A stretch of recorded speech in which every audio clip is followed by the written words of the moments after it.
BNP ক্ষমতায় এসে গণভোট ইস্যুতে জাতির সাথে বিশ্বাসঘাতকতা করেছে এমন অভিযোগ করেছেন বিরোধী দলীয় নেতা ডাক্তার শফিকুর রহমান। বিকেলে রাজধানীর সোহরাওয়ার্দী উদ্যানে খেলাফত মজলিসের সমাবেশে তিনি কথা বলেন। গণভোটের রায় বাস্তবায়ন না হওয়া পর্যন্ত সবাইকে রাজপথে থাকার আহ্বান জানান জামায়াত আমির। বিএনপিকে উদ্দেশ্য করে তিনি বলেন, রাজপথে মিলেমিশে সংগ্রাম করে সংসদে গিয়ে তারা সব ভুলে গেছে। জুলাই গণ অভ্যুত্থানের সাথে যারা বেইমানি করবে তাদেরকে কোনো ছাড় দেয়া হবে না বলেও হুঁশিয়ারি দেন শফিকুর রহমান।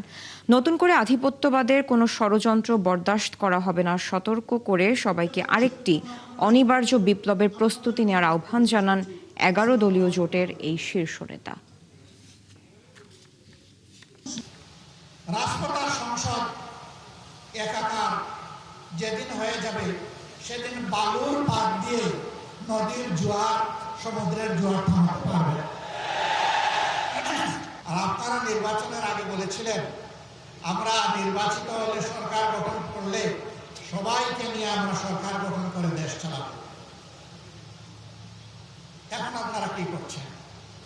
এক দলকে পাঠিয়ে দিচ্ছেন পাকিস্তানে, আরেক দলকে পাঠিয়ে দিচ্ছেন পেশোয়ার, আরেক দলকে পাঠিয়ে দিচ্ছেন আরো কোনো দেশে, আর নিজেরা এই দেশের জমিদারি দখল নিতে চান।